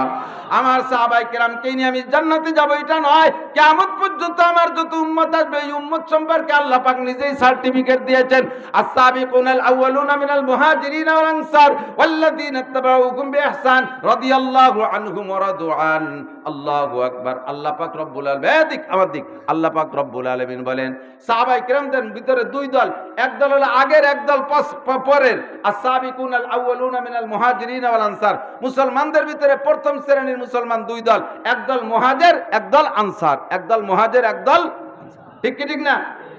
এই মুহাজির আর আনসার উনরা জান্নাতি না জাহান্নামী? একটু সার্টিফিকেট দেন। আল্লাহ কইছে তারা জান্নাতি, কোন সুবহানাল্লাহ। তাদের সম্পর্কে আমাদের চিন্তা করার দরকার। এরপরে আল্লাহ বলেন ওয়াল্লাযী, এদিক তাকায় না, ওয়াল্লাযীনা তাবাউহুম বিইহসান। কিয়ামত পর্যন্ত যত মানুষ মুসলমান দুনিয়ায় আসবে যারা এই দুই দলের অনুসরণ করবে, মুহাজিরদের অনুসরণ, আনসারদের অনুসরণ, এই দুই দল যা করছে কিয়ামত পর্যন্ত যত মানুষ আসবে এই মানুষগুলো সম্পর্কে আল্লাহর পক্ষ থেকে ঘোষণা রাদিয়াল্লাহু আনহুম ওয়া রাদু আন। ওই সাহাবাদের সম্পর্কে যেমন রাদিয়াল্লাহ শব্দ ব্যবহার করেছে আল্লাহ, এই কিয়ামত পর্যন্ত আনেওয়ালা অনুসারী মুসলমানদের উপরে আল্লাহ খুশি, তারা যেমন আল্লাহর উপরে খুশি। জোরে কোন সুবহানাল্লাহ। আপনাদের জন্য আল্লাহ রাদিয়াল্লাহর ঘোষণা দিয়েছেন, আল্লাহ আপনাদের পর খুশি হয়ে গেছেন। শর্ত হলো সাহাবায়ে কিরামদের অনুসরণ, মুহাজির আর আনসার। আর মুহাজির আর আনসাররা অনুসরণ করেছে কার? আল্লাহ নবীর অনুসরণ করেছে। কথা বলেন ঠিক কি ঠিক না? এজন্য আল্লাহ বলেন লাকাদ কানা লাকুম ফি রাসূলিল্লাহি উসওয়াতুন হাসানাহ। ভাই এই মাসের নাম হলো রবিউল আউয়াল। কি মাস? কথা কন কি মাস? জোরে বলেন কি মাস? রবিউল আউয়াল মাস। এই মাসে নবী দুনিয়া এসেছিলেন, এই মাসে নবী দুনিয়ার থেকে চলে গেছেন। ঠিক কি ঠিক না? এই মাসটা যেমন নবীর আগমনের কারণে আমাদের চরম পরম আনন্দ, ওই রকম তার চাইতে বেশি আমরা শোকাক্রান্ত। আমাদের নবী এই মাসে চলে গিয়েছিলেন আমাদেরকে এতিম করে রেখে। এখন নবী পাক বলেন আমি চলে গেলাম, তোমরা থাকলে আমার সাথে জান্নাতে যাওয়ার জন্য তুমি প্রস্তুতি নাও, আমার আদর্শে তুমি আদর্শিত হও, আমার আদর্শে আদর্শবান হও। নবীর আদর্শ থেকে 4টে সুন্নতের পর একটা হাদিস আমি পড়েছি, এই 4টে কথা বলে আজকে আপনাদেরকে ছুটি দেবো, দোয়া করে ইনশাআল্লাহ। কষ্ট হয়ে যাচ্ছে আপনাদের? 1 নম্বরে নবী মক্কা থেকে মদিনায় হিজরত করে যাওয়ার পরে সর্বপ্রথম যাইয়া যে বয়ান করেছেন, ফার্স্টের দিন, প্রথম দিন যে বয়ান করেছেন হযরত আব্দুল্লাহ ইবনে সালাম রাদিয়াল্লাহু তাআলা আনহু, হাদিসের বর্ণনাকারী, উনি বলতেছেন যে প্রথম দিন হুজুর আয়েশা যে 4টে ওয়াজ করেছেন, এই 4টে ওয়াজ আজকে নিয়ে যেতে পারবেন না ইনশাআল্লাহ? এ ভাই মদিনাওয়ালা নবীর মদিনার প্রথম দিনের ওয়াজ আজকে আপনাদেরকে আমি সবক পড়াই দেব, ক্লাস, একটা হাদিসের ক্লাস। নবীর প্রথম দিনের মদিনায় যাওয়ার প্রথম দিন। 1 নম্বরে আফসুস সালাম। আরবি বোঝা যাচ্ছে? বলেন একটু হাদিসটা শব্দ বলেন। আফসুস সালাম। বেশি বেশি সালাম দাও, বেশি বেশি সালাম দাও, ক্লিয়ার বেশি বেশি সালাম দাও। বলেন আসসালামু আলাইকুম ওয়া রাহমাতুল্লাহ। কোরআন শরীফে আছে ওয়াইজা হুইয়িতুম বিতাহিয়াতিন ফাহাইয়ু আহসানা মিনহা আও রুদ্দুহা। যদি তোমাদেরকে কেউ সালাম দেয় তাহলে সেই সালামের চাইতে ভালো শব্দে সালাম দাও। যদি ভালো শব্দ না জানো তাহলে কমপক্ষে যতটুকু বলছে অতটুকু ফেরত দাও। কি মানে? এদিক তাকান। আপনারা যদি আমি বলি আসসালামু আলাইকুম, তাহলে আপনি এর চেয়ে ভালো বলবেন ওয়া আলাইকুমুস সালাম ওয়া রাহমাতুল্লাহ। আমি বলছি শুধু আসসালামু আলাইকুম, আপনি কি বলবেন? ওয়া রাহমাতুল্লাহ, এক শব্দ বাড়াবেন। আমি যদি বলি আসসালামু আলাইকুম ওয়া রাহমাতুল্লাহ, আপনি আরেকটা বাড়াবেন ওয়া আলাইকুমুস সালাম ওয়া রাহমাতুল্লাহি ওয়া বারাকাতুহু। এটা কার হুকুম? জোরে বলেন কার হুকুম? তামাশা না, আল্লাহ বলেছেন তার চেয়ে ভালো বলো তুমি। কথা বুঝে আসছে না? এখন আমি যদি বলে ফেলাই দেই আসসালামু আলাইকুম ওয়া রাহমাতুল্লাহি ওয়া বারাকাতুহু, আমি সবটুকু কয়ে ফেলাইছি। আপনি কি কবেন? অনেকে আছে পণ্ডিতগিরি দেখাই কয় ওয়ালাইকুমুস সালাম ওয়া রাহমাতুল্লাহি ওয়া বারাকাতুহু ওয়া মাগফিরাতুহু ওয়া জান্নাতুহু ওয়া জাহান্নামুহু ওয়া কুদরতুহু। আল্লাহ রসুল বলে ওই পণ্ডিতগিরি দেখাতে যায় না, যতটুক শিখাই দিচ্ছি অতটুক, রহমাতুল্লাহ বারাকাতু পর্যন্ত শেষ, সেইটা আল্লাহ রুদ্দুহা, যতটুক বলছে অতটুক বলো। আমি যদি বলি আসসালামু আলাইকুম রহমতুল্লাহি ওয়া বারাকাতুহু, আপনিও বলবেন ওয়া আলাইকুম আসসালাম ওয়া রাহমাতুল্লাহি ওয়া বারাকাতুহু। তবে পরিষ্কার ভাষায় সাইকুম, ওই যে আমি বলি না আমার অস্ত ইউটিউবে সবই চলে আসছে, সাইকুম স্যার, সালাম দিয়ে সাইকুম স্যার, এখনো শুনেন ডিপার্টমেন্টাল সালাম, এটা হলো ডিপার্টমেন্টাল সালাম। সাইকুম স্যার কততে ছয়কম, আর ছয়কম হলি থায় কত, সুমুকুম, সালাম দেয় সুমুকুম। ফাজলামি করে, মোবাইলে দিয়ে যে কই করে কথা দেয়, সালাম দেয় কি কয়ে, এ সুরের বাচ্চা ভালো আছিস, ওকে খানকির বাচ্চা আছি বলো, সালাম দেছে মুসলমান। জোরে কর নাউজুবিল্লাহ। আছে না নাই? তামাশা পরে কর, আগে সুন্নতের পর আমল কর। বহুত জনরে ফোনে এই ওয়াজের ভিতরে ফোন শিখাইলাম, ফোন মতে করতে দিছে ভাইরা। আর একটা বিদাত দেখতেছি ইদানিংকালে, আমি সালাম দিছি ফোনে আসসালামু আলাইকুম রহমতুল্লাহ, উনি ওয়ালাইকুম আসসালাম কইয়া আবার একটা সালাম ব্যাক করে, কেমন যেন ওই যে প্লাস্টিকের রাবারের বল ফেলা দিলে ড্রপ করে না, সালামে ড্রপ করছে। উনি ওয়ালাইকুম আসসালাম কে আবার কে আসসালামু আলাইকুম, দুই একদিন আমি ধমক দিলাম, সালাম দিলাম উত্তর দিলেন, ফিরে আবার ড্রপ করেন কে, দমকে থামিয়ে যায়। আমি বললাম যে এইটা করবেন না, সালামের পরে উত্তর পর্যন্ত শেষ, ফিরে আবার ব্যাক সালাম দিয়ে, এটা সুন্নতের খেলাফ। কথা কি বুঝে আসছে? সালাম দেবেন কে কাকে, যে যাকে যত বেশি ভালোবাসেন সে তাকে বেশি সালাম দেবেন, কারণ সালাম আলো দোয়া। সালাম কি? আপনার উপরে আল্লাহর পক্ষ থেকে শান্তি আর রহমত আর বরকত নাজিল হোক, বলেন আমিন। এমন দোয়াটা, এত ভালো দোয়া কারে দেবেন? হিন্দু বুদ্ধ খ্রিস্টানকে সালাম দিচ্ছেন, দেশ বিদেশের দুনিয়ার আশেপাশে মানুষকে সালাম দিচ্ছেন, সবচাইতে আপন যে তারে সালাম দিতে লজ্জায় নাক কাটিয়ে যায়। এক নম্বরে ভালোবাসার মা, জোরে বলেন, মারে সালাম দেন, ভাই কি ওরে গিন্না মারে বলে সালাম দেয়, নাক চিবিয়ে ধরছে লজ্জায়। আব্বারে সালাম দেয় কি রে, আব্বারে সালাম দেয় কি রে জানো না? আসসালামু আলাইকুম রহমতুল্লাহ এই কয়ে সালাম দেয় আব্বারে। বউরে আবার সালাম দেয়, বউরে এত ভালোবাসো তারে সালাম দিয়ে দোয়া করবা না কা। স্ত্রীতে স্বামীকে সালাম দেবে, স্বামী স্ত্রীকে সালাম দেবে, ভাই বোনকে সালাম দেবে, বোন ভাইকে সালাম দেবে, আব্বাই ছেলে মেয়েকে সালাম দেবে, ছেলে মেয়েতে আব্বাকে সালাম দেবে, দাদাই নানা নাতি নাতনিকে সালাম দেবে, নাতি নাতনি দাদা নানারে সালাম দেবে। এরাই তো আমার একান্ত আপন, এদেরকে যদি দোয়া না করি দোয়াটা করবো কারে? কতক্ষণ ঠিক না? সালামের ভিতরে, ফোনের ভিতরে কথা বলতে গিয়ে হ্যালো দুনিয়ার থেকে গেল বলছি না, হ্যালো হবে আর লাকাদ কানা লাকুম ফি রাসূলিল্লাহি উসওয়াতুন হাসানাহ। ফাঁকে আর একটু কথা বলি, অনেকে কয় হ্যালো আসসালামু আলাইকুম, যদি সালামের আগে হ্যালো বলে ওই সালামের উত্তর না দিলে গুনাহ হবে না। সালামের আগে হ্যালো কইলে সালামের আগে হ্যালো হয়ে গেছে, অথচ হাদিসে আছে সালাম কবলাল কালাম, আগে সালাম পরে কালাম, বলেন আগে সালাম পরে কালাম। খ্রিস্টানরা হ্যালো শিখে দিচ্ছে, সেই হ্যালো দিয়ে কয় হ্যালো আসসালামু আলাইকুম, এটা আপনার সুন্নতের খেলাফ করে ফেলেছে। হ্যালো একেবারে বাদ, দুইবার পাঁচবার হলি আসসালামু আলাইকুম রহমতুল্লাহ, আসসালামু আলাইকুম রহমতুল্লাহ। কথা বলেন ঠিক আছে না? সবাই সবার সাথে সালাম। স্বামী স্ত্রী মুসাফা করবেন, স্বামী স্ত্রীর সাথে মুসাফা করলে এটা সুন্নত। দুই হাত দিয়ে মুসাফা করবেন, এক হাত দিয়ে মুসাফা করতে পারে, ইংরেজি থেকে হ্যান্ডশেক, আরবিতে বলে মুসাফা। এই মুসাফা করে ঝাঁকি দিলে, স্বামী স্ত্রী দুইজন হাত ধরে মুসাফা করে ঝাঁকি দিলে হাতের ফাঁক থেকে সগীরা গুনাহ ঝরে যায়। কয় যে স্ত্রীর সাথে আবার মুসাফা, স্ত্রীর সাথে মুসাফা করবে না, করবা কি শালির সাথে?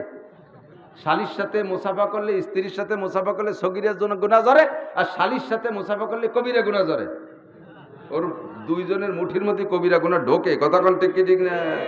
হ্যাঁ, মুসাফা করবা জায়গা মতো, ভালো জায়গায় মুসাফা করবা। মুসাফা করে ঝাঁকি দিলে যত ঝাঁকি তত নেকি। কথা বলেন ঠিক না?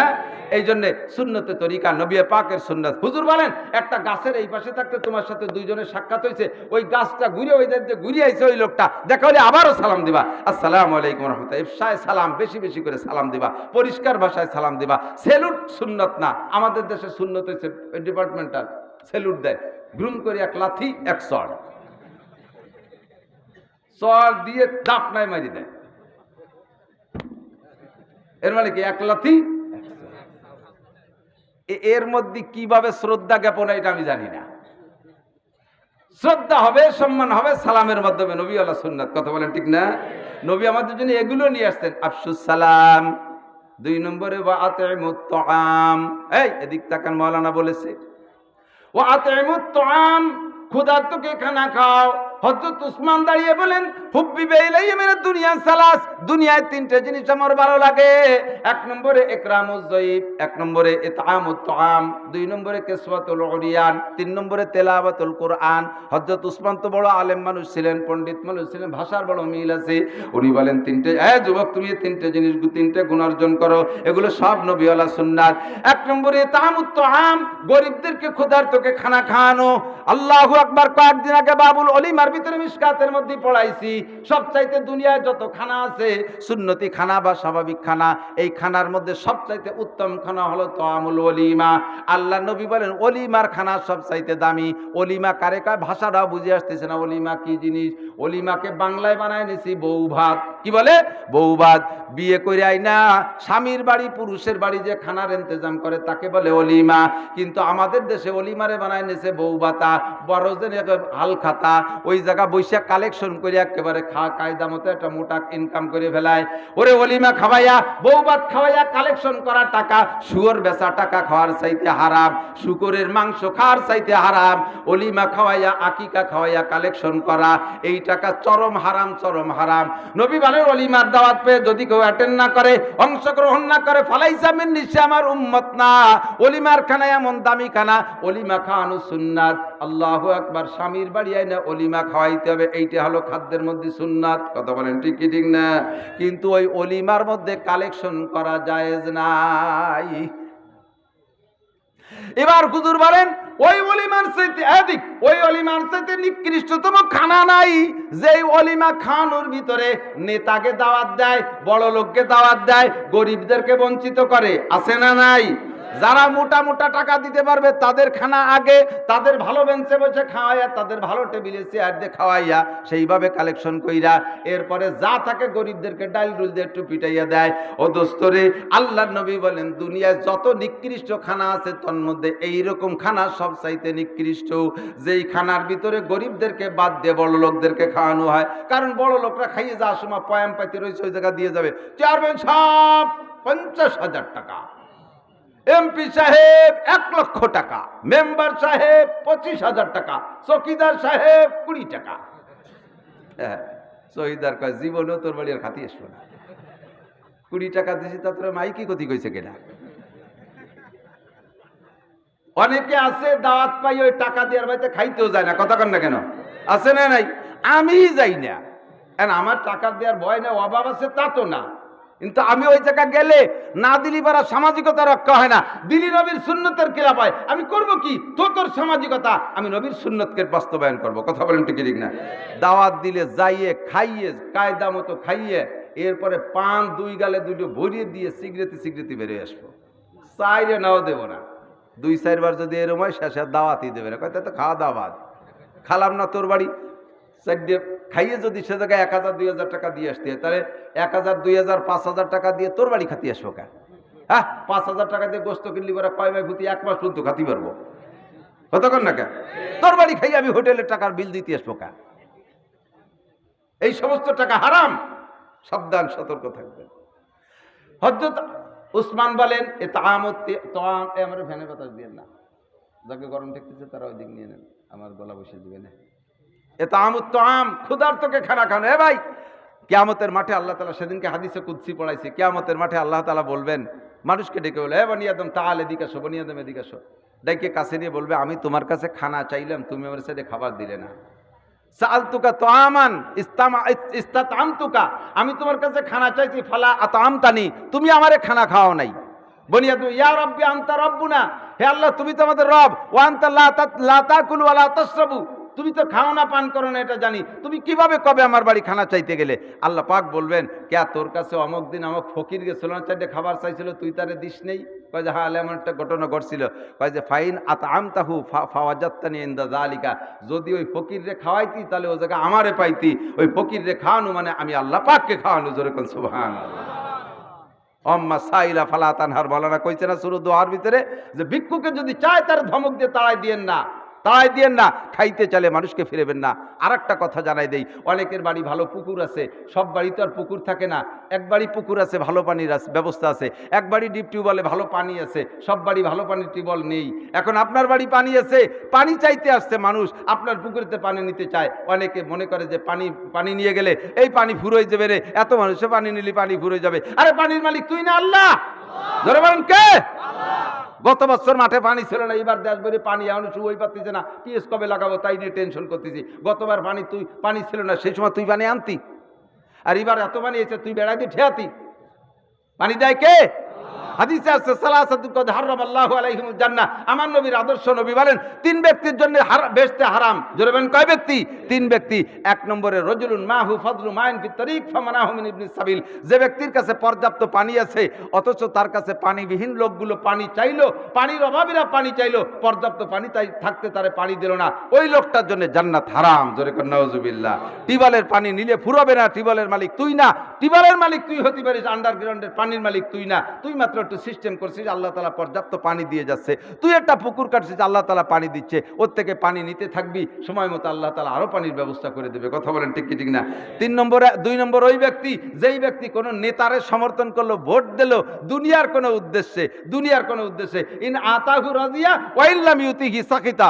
যদি নেতা তারে সময় মতো তার চাহিদা মতো পুরোই দেয়, তাহলে নেতা বাহা চমৎকার নেতা, ফার্স্ট ক্লাস চেয়ারম্যান বানাইছি, তোরে সামনে বারো ভোট দেবো, জম্মের দিয়া দেবো, আমার মরা বাপের ভোটও তোরে দেবো।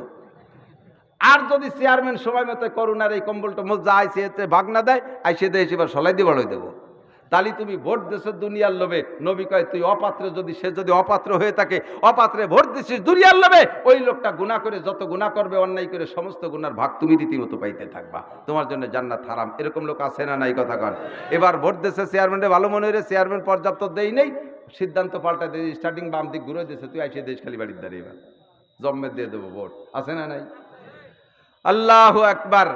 এই সকল মানুষের জন্য জান্নাত হারাম। তো বলা হয় এ তামুত তাম, খানা খাওয়ানো। হযরত ওসমানের সেবাত হুজুর বলেন আতইমুত তাম। কেন বলছেন?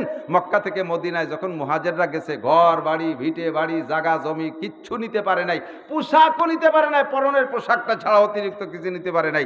এই সমস্ত মানুষগুলো যখন মদিনায় গেছে, মদিনাওয়ালার তো স্থানীয়, তাদেরকে বলছে দেখো এই ক্ষুধার্ত মানুষগুলো আছে, এদেরকে তোমরা খানা খাওয়াইও, এদেরকে তোমরা খানা খাওয়াইও, তোমরা আনসার, ওরা মুহাজির। হুজুর বলেন এদিক তাকান, আমার হাতের দিক তাকান, এদিক তাকান, হাতের দিক তাকান। এই যে একটা বিশ্ব রোড, আমার হাতের এই মোটা অংশটা একটা বিশ্ব রোড ধরে নেন, একটা বড় রাস্তা। এই জায়গায় যে একটা তে মাথা হয়ে গেছে, এরপরে দুইটা শাখা রাস্তা হয়েছে, এটি একটা রাস্তা, এটি একটা রাস্তা, শাখা রাস্তা। হুজুর বলেন আমি এই তে মাথার পর দাঁড়ায় আছি, এই তে মাথার উপরে দাঁড়ায় আছি, তীরমোহিনীর উপরে। ইতিমধ্যে এই রাস্তার পাশ দিয়ে দেখা যাচ্ছে আনসারদের বাড়ি, আর এই রাস্তার পাশ দিয়ে দেখা যাচ্ছে মুহাজিরদের বাড়ি। আল্লাহ পাক আমাকে বললো যে দোস্ত, এইটা আনসারদের গলি আর এটা মুহাজিরদের গলি, তুমি কোন গলিতে ঢুকবা? হুজুর বলেন যদি আল্লাহ পাক আমাকে এভাবে স্বাধীনতা দিয়ে বলে কোন গলিতে ঢুকতে তোমার মনে চায়, হুজুর বলে লা সাকাক্তু সেকাকাল, লা সালাক্তু সেকাকাল আনসার। তাহলে আমি মুহাজিরদের গলিতে ঢুকতাম না, আমি আনসারদের গলিতে ঢুকতাম। যেরকম সুবহানাল্লাহ। কারণ মুহাজিররা হিজরত করছে দায় থেকে, আর আনসাররা ওদের সাহায্য করছে দায় থেকে নয়। আনসাররা করছে একমাত্র আল্লাহর দিকে তাকায়। কথা বলেন ঠিক না? তাদের হিজরত আল্লাহর দিকে তাকায়, এ কথা ঠিক আছে, কিন্তু তারা আসছে ওখানে বিপদে পড়া, আর এরা তো বিপদে পড়ে আশ্রয় দেয় নাই, এরা তাদেরকে ইচ্ছা করে আশ্রয় দিয়েছে, আর এদের আশ্রয়ের বিনিময়ে আল্লাহর রহমতে সেখানে দিন প্রতিষ্ঠিত হয়েছে। আপনারা যারা স্থানীয় আছেন, আপনারা যদি এই মাদ্রাসা করিয়া ছাত্রদেরকে খাইতে না দেন, এতে কিচ্ছু আসে যায় না। কিন্তু ছাত্ররা দূর দূর থেকে আসছে, ওরা মুহাজিরদের মতো, আপনারা আনসারদের মতো। আপনারা আনসার হয়ে মুহাজিরদের সাহায্য করবেন। নবী বলেন আমি আনসারীদের গলির মধ্যে ঢুকবো, আমি তোমাদের সাথে। জোরে কোন সুবহানাল্লাহ। আতইমুত তাআম, 2 নম্বর সুন্নাত। কখনো ফকির এসে খাবার চাইলে তারে না খাইয়ে ফিরে দেবেন না, ঘরে যা থাকে কিছু না কিছু তারা খাওয়াবেন। স্থানীয় মাদ্রাসার এই ছেলেগুলো, মাদ্রাসা বড় হয় জায়গিরির মাধ্যমে, এলাকায় ঘরে ঘরে লজিং রাখবেন। প্রত্যেকটা মানুষ নিজের খাবারের পাশে বসে আল্লাহর রাসূলের একজন মেহমানকে খানা খাওয়াবেন। আর মাওলানা তো বলছে আমাদের সব মাদ্রাসায় আসে এতিম, যতই যে মাদ্রাসা করছি তো, পুরুষ মাদ্রাসা, মহিলা মাদ্রাসা, 200 ছাত্রী মহিলা মাদ্রাসায়, 300 ছাত্র পুরুষ মাদ্রাসায়, আমার এই 500 যত গরিবগুলো এই এতিম গরিব এই নিয়ে আইসে কয় হুজুর কিচ্ছু নাই, আপনার কাছে থুয়ে গেলাম। আমি কইলাম কি কি লাগবে তা দিবে না? কয় ভর্তি ফিস, কয় দিতে পারবো না, বোর্ডিং 1600, 1 টাকাও দিতে পারবো না। তা খাওয়াবে কেটা? আপনি খাওয়াবেন। আমি বললাম যে মিয়া একটা লোক আসলো না ছাত্র নিয়ে যে হুজুর আমাকে মেলা টাকা আছে এর জন্য কয় টাকা ভর্তি ফিস, আমাকে 800, তো 1600 টাকা ভর্তি ফিস রাখেন। একটা লোকও করলো না। কেউ কলো না যে হুজুর আমাকে মেলা টাকা আছে বেশি করে রেখে দেন, সবাই রে খাওয়াইয়েন একজনের ওসিলায়। সব ফকিরগুলো, মিসকিনগুলো, কাঙ্গাল, অসহায়, বিধবার বাচ্চা এগুলো আমাদের কাছে এসে দিয়ে যায়। আর এদের সাথে আপনারা থাকতে রাজি আছেন ইনশাআল্লাহ? আজকে বাংলাদেশে করোনা সহ গজবাজাব কম কেন? আল্লাহর রহমতে এই ইয়েতিম, অসহায়, কাঙ্গাল, দুঃখিনী, বিধবাদের সন্তানদের কান্নার ওসিলায়, দুয়ার ওসিলায়, মোনাজাতের ওসিলায় আল্লাহ পাক বাংলাদেশকে সুস্থ রেখেছে। কথা কোন ঠিক কি ঠিক না? 2 নম্বরে আতিমুত্তম, 3 নম্বরে আলিনুল কালাম, কথা বলবেন মিষ্টি মিষ্টি, নরম কথা বলবেন, গরম শক্ত কথা বলবেন না, মানুষের সাথে হাসি মুখে কথা বলবেন। 4 নম্বরে সল্লু বিল্লাইলি ওয়ান নাসু নিয়াম, গভীর রাতে উঠে মানুষ যখন ঘুমায় থাকে তখন আল্লাহর কাছে মোনাজাত করবেন 4 রাকাত নামাজ পড়ে। এখান থেকে যাবেন প্রায় 12টা বাজে, 11:30 বাজে গেছে, দোয়া করে বাড়ি যেতে যেতে 12টা বাজবে, যাইয়া অজু বানাইয়া 4 রাকাত তাহাজ্জুদের নামাজ পড়ে আল্লাহর কাছে মোনাজাত করবেন। আমিও করব, আপনারা করবেন, পারা যাবে না ইনশাআল্লাহ? এই কয়েকটা আদর্শের পর আল্লাহ তাআলা আপাতত আমাদের আমল করার তৌফিক দান করে, সবাই বলি আমিন। আমরা দুরূদ শরীফ 10 বার 11 বার দোয়া ইউনুস পড়েন করোনা বালা থেকে বাঁচার জন্য, সকল বালা থেকে বাঁচার জন্য। বিসমিল্লাহির রহমানির রহিম। লা ইলাহা ইল্লা আনতা সুবহানাকা ইন্নী কুনতু মিনাজ জালিমিন। লা ইলাহা ইল্লা আনতা সুবহানাকা ইন্নী কুনতু মিনাজ জালিমিন। লা ইলাহা ইল্লা আনতা সুবহানাকা ইন্নী কুনতু মিনাজ জালিমিন। লা ইলাহা ইল্লা আনতা সুবহানাকা ইন্নী কুনতু মিনাজ জালিমিন। লা ইলাহা ইল্লা আনতা সুবহানাকা ইন্নী কুনতু মিনাজ জালিমিন। লা ইলাহা ইল্লা আনতা সুবহানাকা ইন্নী কুনতু মিনাজ জালিমিন। লা ইলাহা ইল্লা আনতা সুবহানাকা ইন্নী কুনতু মিনাজ জালিমিন। লা ইলাহা ইল্লা আনতা সুবহানাকা ইন্নী কুনতু মিনাজ জালিমিন। লা ইলাহা ইল্লা আনতা সুবহানাকা ইন্নী কুনতু মিনাজ জালিমিন। লা ইলাহা ইল্লা আনতা সুবহানাকা ইন্নী কুনতু মিনাজ জালিমিন। লা ইলাহা ইল্লা আনতা সুবহানাকা ইন্নী কুনতু মিনাজ জালিমিন। দুরূদ শরীফ পড়ি। আল্লাহুম্মা সাল্লি আলা মুহাম্মাদিন ওয়া আলা আলি সাইয়্যিদিনা মুহাম্মাদিন ওয়া বারিক ওয়া সাল্লিম। আস্তাগফিরুল্লাহ, আস্তাগফিরুল্লাহ। সবাই খালেস তওবা করেন ভাই, খালেস অন্তর থেকে। যে যে গুনাহ করেন, যার যার পার্সোনাল গুনার খবর তার জানা আছে, ওই গুনার থেকে ফিরে আসেন, তওবা করেন। আস্তাগফিরুল্লাহ, আস্তাগফিরুল্লাহ, আস্তাগফিরুল্লাহ রাব্বি মিন কুল্লি যামবি ওয়া আতুবু ইলাইহি ওয়ালা হাওলা ওয়ালা কুওয়াতা ইল্লা বিল্লাহিল আলিয়্যিল আযীম। আল্লাহুম্মা আমিন। ربنا ظلمنا أنفسنا وإن لم تغفر لنا وترحمنا لنكونن من الخاسرين. ربنا فاغفر لنا ذنوبنا وكفر عنا سيئاتنا وتوفنا مع الأبرار. ربنا لا تؤاخذنا إن نسينا أو أخطأنا.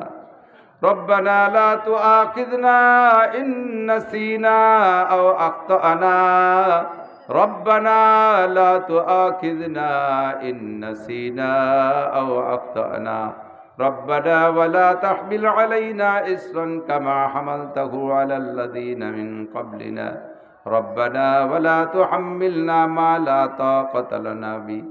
واعف عنا واغفر لنا وارحمنا. واعف عنا واغفر لنا وارحمنا. واعف عنا واغفر لنا وارحمنا. أنت مولانا فانصرنا على القوم الكافرين.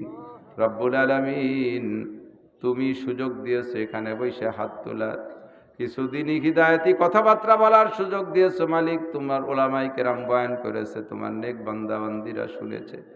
ও খোদা, অবশেষে ইস্তেগফার করে, তওবা করে, দোয়া ইউনুস পড়ে তোমার কাছে হাত তুলেছি। আমাদের জীবনের সমস্ত গুনাহ তুমি এক্ষুনি মাফ করে দাও। যে সকল গুনাহ করে থাকি সমাজে যদি প্রকাশ পেয়ে যায়, ইজ্জত থাকবে না, আত্মহত্যা করতে হবে, মানুষের সামনে মুখ দেখাইতে পারবো না। রব্বুল আলামিন, তুমি গোপন রেখেছো, গোপন রাখো। এ সকল গুনাহ দুনিয়া আমাদের প্রকাশ করে দিও না। কিয়ামতের কারণে তোমার কাঠগড়ায় দাঁড় করে বিচার পর্যন্ত নিও না। আয় আল্লাহ, এক্ষুনি আমাদের জীবনের সব গুনাহ খাতা মাফ করে দাও। আগামী কাল সকাল পর্যন্ত বাঁচবো কিনা জানি না। ও খুদা, এই মুহূর্তে তুমি আমাদেরকে ক্ষমা করে দাও। গুনাহে বে আদদরাবারে বস্তাম, হাজারাবার তওবা শিকস্তম। গুনাহে বে আদদরাবারে বস্তাম, হাজারাবার তওবা শিকস্তম।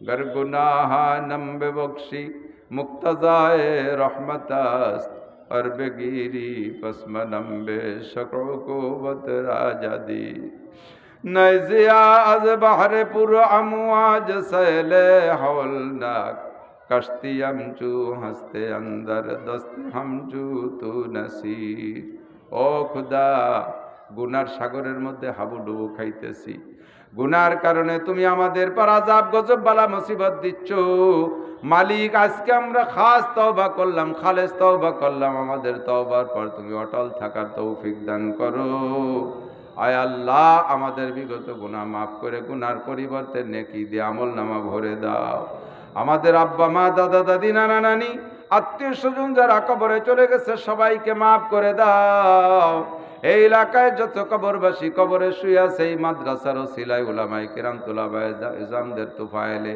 তাদের সকলের কবর আযাব তুমি মাফ করে দাও আমরা বালা মুসিবতের থেকে বাঁচার জন্য দোয়া ইউনুস পড়েছি যেই দোয়ার ওসিলায় তুমি ইউনুস নবীকে নাজাত দিয়েছিলে আল্লাহ তুমি এই ওসিলায় গোটা বাংলাদেশকে গোটা মুসলিম জগৎকে করোনা বালা থেকে হেফাজত করো করোনা বালা থেকে হেফাজত করো সব মুসলমানদেরকে আল্লাহ তুমি করোনা সহ সকল বালা মুসিবত থেকে হেফাজত করো অনেকে আক্রান্ত রোগী সব রোগীদেরকে শিফা দাও সুস্থ করে দাও আল্লাহ যারা এই করোনায় মারা গিয়েছে তাদের শহীদি জান্নাত নসিব করো আয় আল্লাহ বাংলাদেশ সরকারকে তুমি হেফাজত করো সরকারের মন্ত্রণালয় এমপি মহোদয় সংসদ সদস্য যারা আছে রাজনৈতিক নেতারা আছে সকলকে তুমি হিদায়েত নসিব করো আয় আল্লাহ সকলকে তুমি রক্ষা করো বাংলাদেশকে তুমি হেফাজত করো এই মাদ্রাসাখানা তা কিয়ামত কবুল করে নাও